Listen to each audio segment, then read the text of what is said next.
Ageu, profeta Ageu, capítulo 1 em diante. Hoje eu vou ler um pouquinho e quero que vocês fiquem conectados nessa leitura.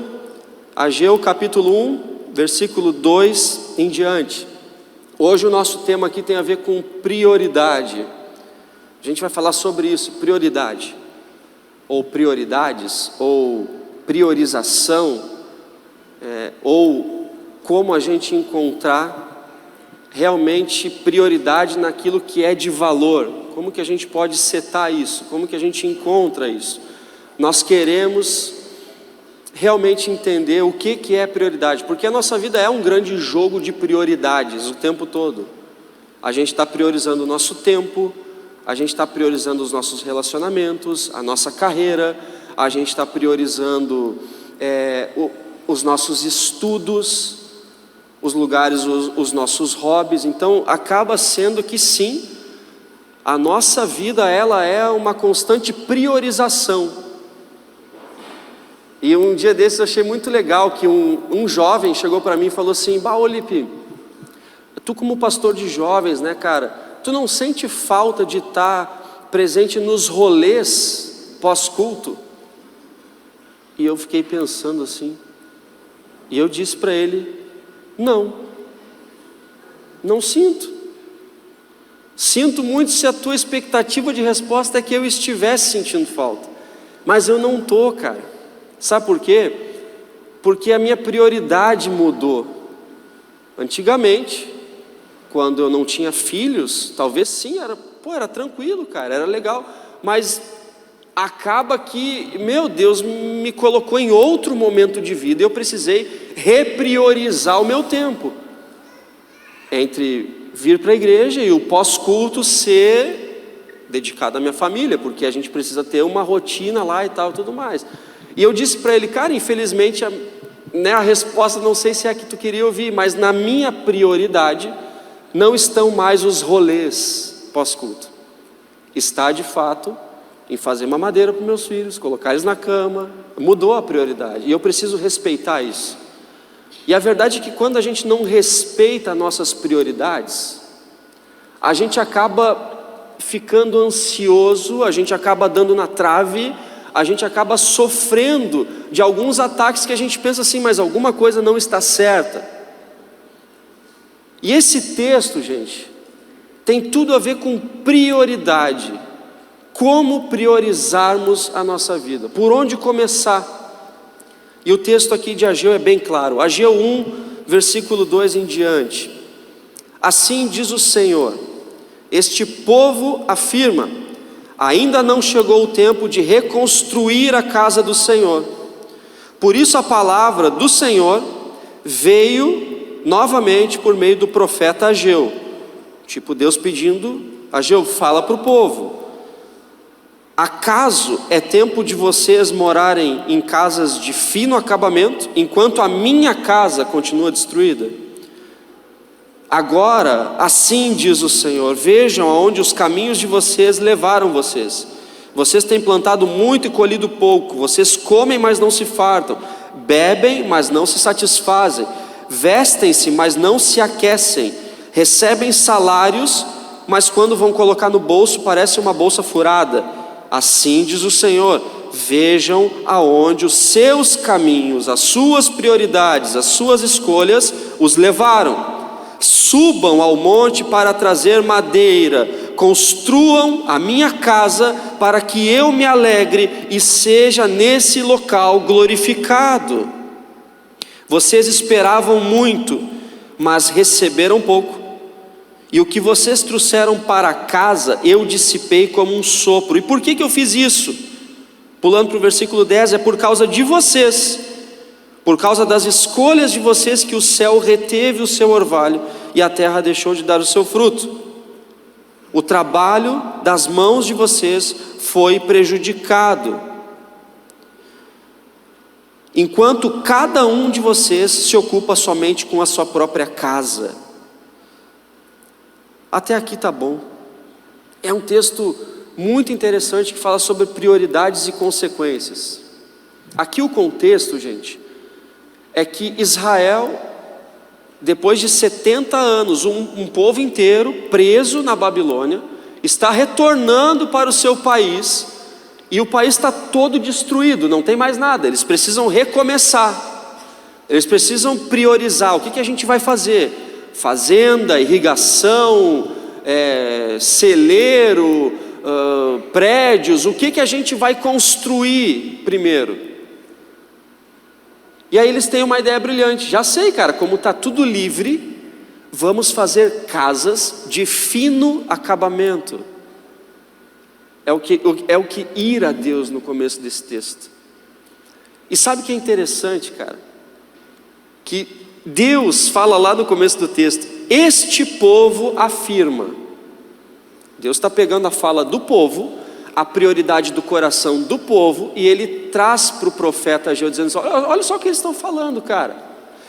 Ainda não chegou o tempo de reconstruir a casa do Senhor, mas vocês estão se preocupando com as suas próprias casas e de fino acabamento. O povo, cara, chega lá na terra de Israel e olha tudo e diz assim: cara, primeira coisa, a mais importante, é a nossa casa e os finos acabamentos. Depois a gente vê o que precisa ser feito. Olha onde está a prioridade do povo: nos seus próprios caprichos, nas suas próprias vaidades. Eu quero garantir a minha, eu quero garantir o meu. Eu vou aproveitar aqui o melhor terreno, cara, já que nada é de ninguém aqui, eu vou sair na frente e vou garantir um terreninho alfa. O pessoal se priorizou, e isso despertou uma insatisfação no coração de Deus. E Deus fica profundamente chateado ao ponto de chamar este povo. Notem que quando as nossas prioridades são apenas nossas, Deus não tem compromisso. Ele não chama de meu povo, ele chama de este povo. Cara, isso é muito louco, porque a gente vê na Bíblia toda Deus falando: não, o meu povo, o meu povo, o meu povo. Mas quando a gente não prioriza a presença de Deus, ele fala: este povo não é mais meu. Eu não tenho compromisso com as tuas loucuras, cara. Eu não tenho compromisso com as tuas vaidades. Eu não tenho compromisso com isso. Então é este povo, Ageu, é este, não é meu. Se fosse meu, a primeira coisa que eles iriam querer é que eu tivesse um lugar para morar. Porque no Antigo Testamento funcionava assim, tá, gente? Hoje Deus habita a gente, mas naquele tempo o templo representava a presença de Deus, a materialização da presença de Deus. A manifestação da presença de Deus estava naquele templo, paredes. Depois é outra história. O véu se rasga. Em Jesus tudo se faz novo, tudo se faz diferente, sim. Mas naquele momento a representação da presença de Deus era feita dessa forma. E o povo, sabendo disso, mesmo assim não prioriza a construção de um lugar para a presença de Deus habitar. E com a gente não é diferente, sendo bem honesto. A gente muito fala de colocar o reino de Deus em primeiro lugar, e as outras coisas nos serão acrescentadas, não é? É legal de falar essa parada, mas é muito complicado de ser real. A gente coloca as outras coisas em primeiro lugar e a gente acrescenta Deus. A gente pede para Deus pegar carona. A verdade é que não é Deus quem nos segue, nós é quem o seguimos, gente. É nós quem o seguimos. Porque quando não é assim, o texto é muito claro ali na frente. Sabe qual é a consequência? É tudo em vão. É tudo em vão.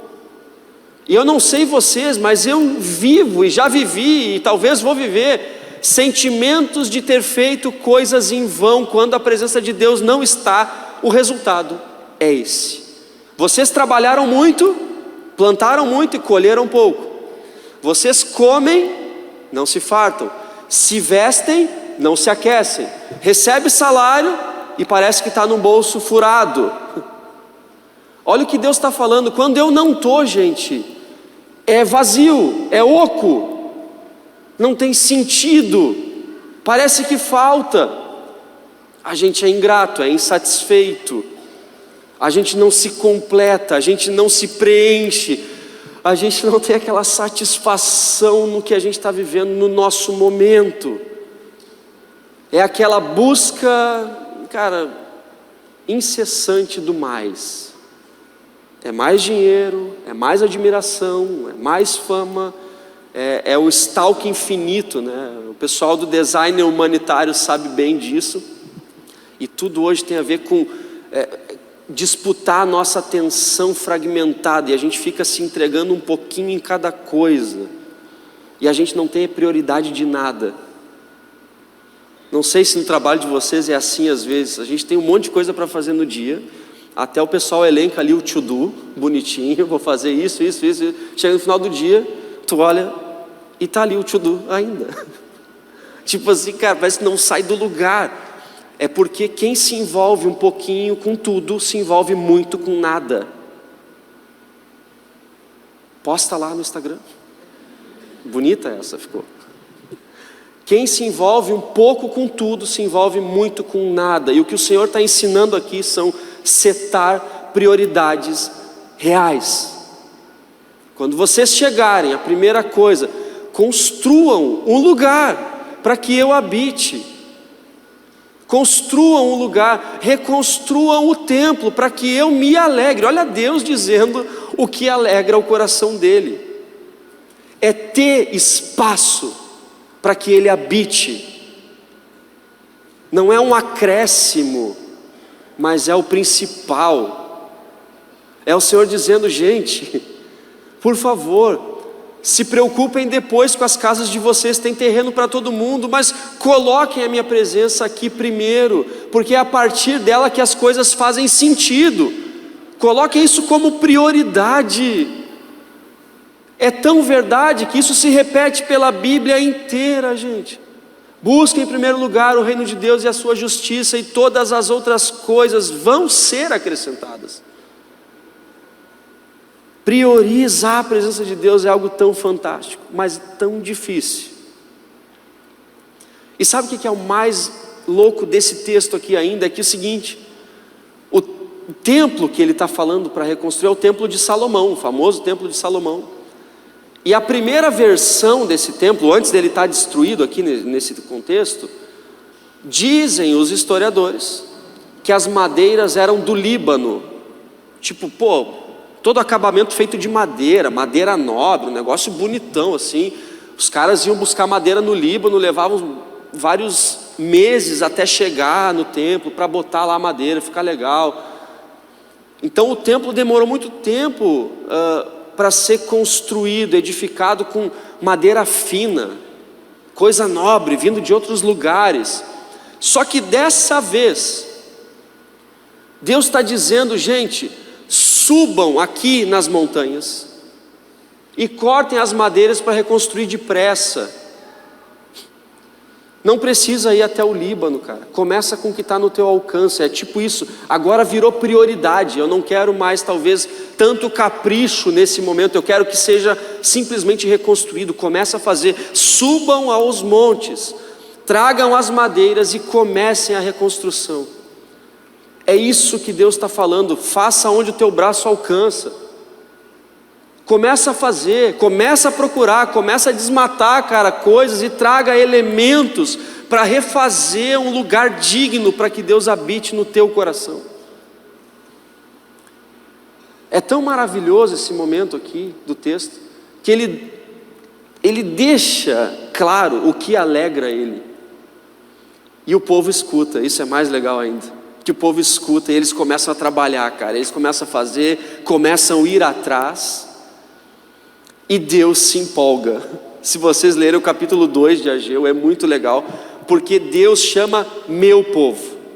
Coragem, coragem. Ageu manda dizer para a galera que é isso aí. Manda dizer que agora, porque eles me escutaram, eu estou com vocês, meu povo. Não é mais este povo, é meu povo. Vejam que a mesa vira. O meu povo, tenham coragem. Lembram da promessa que eu fiz para vocês? O meu espírito é todo de vocês. Olha Deus empolgado com o movimento de reconstrução do templo. Lembra, pessoal, lembra que a gente se prometeu que todo o meu espírito era derramado sobre vocês? Tenham coragem, continuam. Aí fala, bora construir, povo da terra, vamos construir. E Deus, ele começa a explodir em emoção no capítulo 2. Eu não vou ler ele todo, porque fica muito extenso, mas leiam em casa, é muito interessante. O Deus empolgado, porque o povo decidiu priorizar a presença dele. E ele fala, agora sim, é nesse lugar que eu vou estabelecer a minha paz. É a partir desse lugar que agora as coisas estão em ordem. A glória da segunda casa será maior do que a da primeira. É esse o texto, conhecido texto. A glória da segunda casa será maior do que da primeira. Gente, tem muito princípio aqui nessa história real. A verdade é que a gente começa muitas construções o tempo todo. A gente começa a construir o tempo todo, em vários lugares, em vários ambientes, com várias ambições de ganho. Mas acaba sendo verdade que se a presença de Deus não for o alfa e o ômega, o início e o fim, não vai fazer sentido. O salário vai chegar um momento que ele é empolgante, consegui. Vai passar alguns meses, ele já não vai mais ser suficiente. E aí o nosso assunto contra aquela bênção vira a inflação, não sei o que, está tudo muito caro. Puxa vida, mas não é suficiente. A gente acaba vivendo ingrato. Sem a presença de Deus a gente é insatisfeito, insaciável. A gente fica simplesmente, exatamente nesse cenário do povo, construindo, plantando e não colhendo, comendo e não satisfeito, bebendo e não satisfeito, se vestindo e com frio, avião sem asa, fogueira sem brasa, futebol sem bola, piu-piu sem frajola. A gente fica sempre nessa sensação de vazio, cara. Só que é muito claro, é porque a presença de Deus não está. E eu vou te dizer que é fácil a gente perder a prioridade com a presença de Deus. É fácil, cara. Porque a gente tem a tendência de ir até a presença de Deus ou reconhecê-la quando as coisas estão soprando ao nosso favor. Só que Deus está pedindo uma coisa: antes dos teus finos acabamentos, é possível que tu construa um lugar no teu coração para que eu habite. É só isso. Experimenta fazer. E aí tu vai saber se as palavras que eu digo são verdade ou mentira. Cara, quando a gente começa a priorizar a presença do Senhor, um sentimento de gratidão nos toma conta. Um sentimento de satisfação nos envolve. E a gente começa a olhar para tudo e dizer: muito obrigado, muito obrigado, muito obrigado, muito obrigado, Senhor. Obrigado por essa crise, obrigado por essa aprovação, obrigado por essa bênção, obrigado por essa promoção, obrigado por essa demissão, obrigado, obrigado, obrigado, obrigado, porque eu sei que a tua presença está estabelecida no centro da minha vida, e a partir dessa presença, tudo o que flui em mim e através de mim é paz, porque o Senhor estabeleceu nessa promessa, nessa construção, nesse espaço dado e cedido ao Senhor, que é o meu coração. O Senhor prometeu que ali o Senhor derramaria o seu Espírito, e a partir desse lugar o Senhor estabeleceria a sua paz. Cara, é tão bom construir a presença de Deus, e Ele não pede madeiras do Líbano, Ele não está pedindo, Ele só está pedindo o que está ao teu alcance. E Ele fala: vejam os seus caminhos. Veja o teu caminho, cara, olha para trás, e o que tu fez até aqui. Ele fala várias vezes: vejam os seus caminhos, observa o teu caminhar e veja onde Ele te trouxe. Faz diferente daqui para frente. Observar o caminho, gente, é dizer para o Senhor: eu não sei onde eu estou, Eu não sei, só sei que eu estou aqui. Descreve onde tu está. O Senhor tem uma rota ideal. E quando a gente começa a se dedicar a isso, a gente começa a experimentar um Deus empolgado, vibrante, vivo dentro de nós. A verdade é que em muitos atendimentos, gente, com jovens, a gente acaba percebendo, infelizmente, um Deus com D minúsculo, zumbificado, que só vira grande quando as minhas vontades acontecem, quando os meus finos acabamentos são priorizados. Aí Deus vira grande.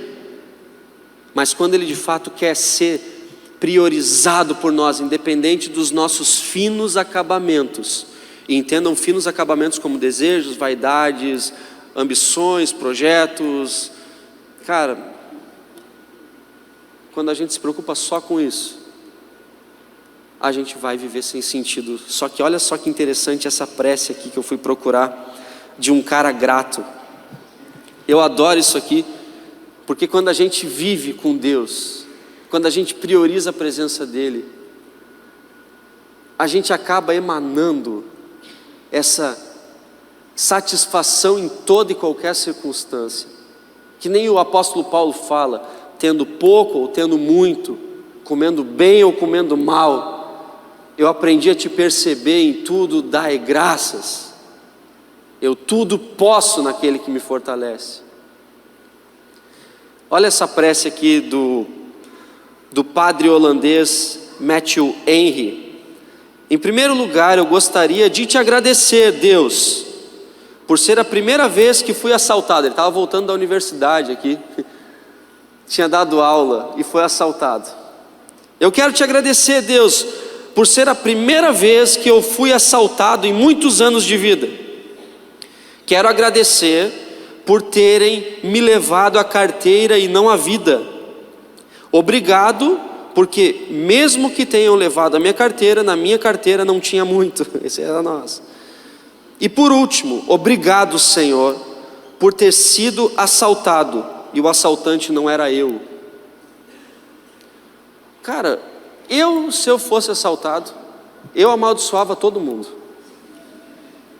bem sincero. E o cara me mete uma oração dessa, pós-assalto. É muito diferente, cara. É muito genial. É por isso que no coração de vocês, na cabeça de vocês, dá esse efeito uau. Uau. É porque é fora da curva mesmo. É porque isso aqui é carregado de presença de Deus. Isso aqui só pode sair da boca de alguém que prioriza a presença de Deus o tempo todo. Porque quando a gente não prioriza, gente, tudo é mimimi, tudo é queixa, é vã repetição, é vazio. E o Senhor está nos pedindo, olha, eu sei que é para o bem de vocês, construam um lugar sagrado no coração, nos hábitos de vocês. É a partir dali que vocês vão experimentar a verdadeira manifestação, porque é eu mesmo que estabeleço a minha paz. Quanta riqueza nisso, gente. Quanta riqueza a gente começar a priorizar a presença de Deus. Eu queria falar exatamente sobre isso hoje. Acabou o que eu tinha para falar. Porque daqui para frente é encheção de linguiça. A gente precisa urgentemente dizer: Senhor, não tenho coragem suficiente para te priorizar. A verdade é essa, que parece que enquanto o meu emprego, meu salário, meu dinheiro, as minhas contas não se resolverem, não tem espaço para que o Senhor ali habite. Enquanto as minhas preocupações não forem cessadas, eu não vou ter prova suficiente de que é o Senhor fazendo em meu favor. A gente precisa virar uma chave. A gente precisa dizer que, independente do meu cenário de vida, independente do meu contexto, independente das circunstâncias que eu mesmo julgo não serem boas, Senhor, o melhor lugar no meu coração é Teu. E é a partir dele que a gente emana, estabelece, transborda, expira, transpira paz. Eu prefiro viver assim. É quase que eu e a presença de Deus patrolando todo o resto, tá ligado? A gente passa por cima. É tipo aquele quebra-mola que a gente não percebeu. Quando vê, bum, já quebrou toda a suspensão, bum, já foi tudo ali, passamos e nem vimos. Cara, eu com a presença de Deus é tipo isso. Eu não vou reduzir para qualquer quebra-molinha, não. Eu não vou reduzir, cara, porque assim como Davi, eu vou em nome do Senhor. Eu estou priorizando a presença de Deus. Nem tudo é diabo, gente. Nem tudo é diabo. Não estou falando que ele não está aí, mas nem tudo é ele. Engraçado que se Deus, com o Espírito Santo, levou Jesus para o deserto para ser tentado pelo diabo, por que a gente não pode? Por que com a gente é diferente? Por que quando sai da minha linearidade, putz, falei tudo errado, da minha linha perfeita, por que quando sai da minha exatidão, eu já falo, ai, o Senhor Deus não está comigo, minha oração está fraca, não sei o que, e a gente começa a encontrar 1 milhão de argumentos para baixar a guarda e dizer, diabo pode me tocar. A gente se vulnerabiliza. Cara, quer saber de uma coisa?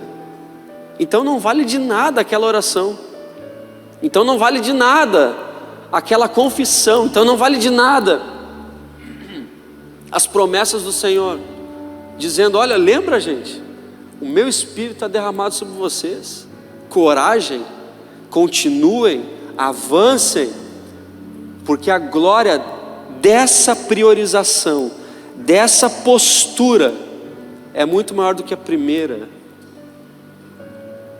Eu não sei quantas casas, quantos prédios, quantos estabelecimentos no teu coração tu já construiu. Não sei se tem terreno, não sei qual é o valor desse metro quadrado, honestamente eu não sei. Mas uma coisa a gente precisa saber hoje de noite: se necessário for, a gente vai implodir alguns prédios, a gente vai varrer alguns terrenos, a gente vai limpar algumas coisas, para que o prédio mais bonito, para que a casa mais nobre, para que o acabamento mais fino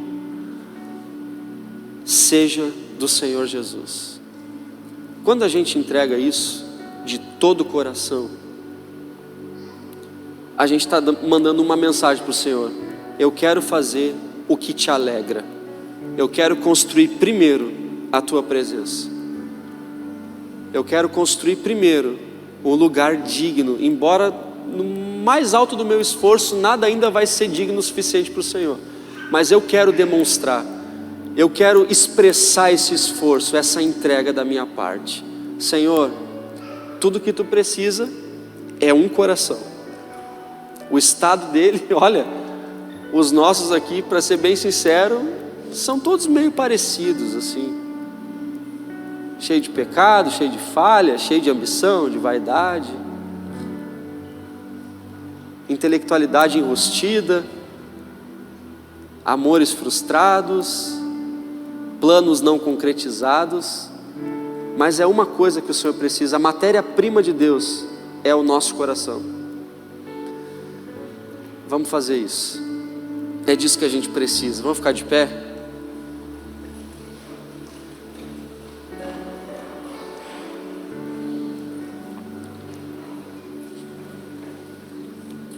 Gente, nós vamos orar. Nós vamos orar, nós vamos expressar para o Senhor.